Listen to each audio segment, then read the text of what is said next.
আপোনালোক আটাইকে মোৰ চেনেল শ্ৰী বৰ্ষামাত স্বাগতম জনাইছোঁ।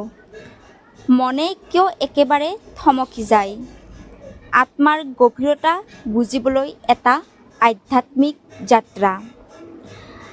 কেতিয়াবা আপোনালোকে অনুভৱ কৰিছেনে যে মনে একেবাৰে থমকি যায়, কোনো কাম কৰিব পৰা নাযায়, একো কথা ক'বলৈ মন নাযায়, মুখত যদিও হাঁহি থাকে মনৰ গভীৰতাত এক নীৰৱতা থাকি যায়।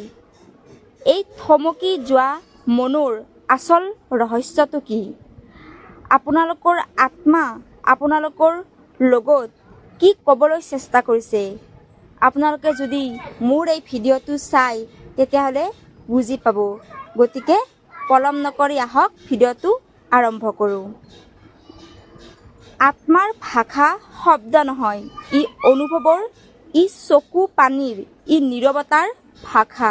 আজি আমাৰ জীৱন ইমান ব্যস্ত, যি ব্যস্ততাত আমাৰ কণ্ঠ দিহা হৈ পৰে আৰু তাৰ ফলত মন হঠাৎ থমকি যায়, কাৰণ শৰীৰ চলি থাকিলেও আত্মা ক্লান্ত হৈ পৰে।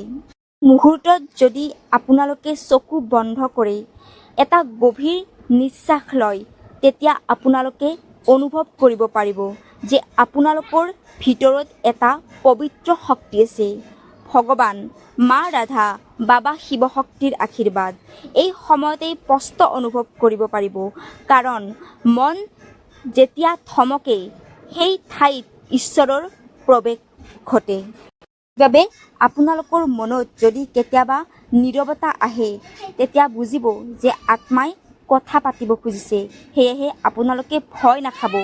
থমকি গ'লেও আপোনালোকে এইটো বুজিবৰ চেষ্টা কৰিব যে আত্মাই আপোনাৰ লগত কিবা ক'ব খুজিছে, কিবা শুনাব বিচাৰিছে, আৰু আপোনালোকে সেই সময়খিনিত নিজৰ আত্মাৰ কথাখিনি শুনিবলৈ চেষ্টা কৰিব।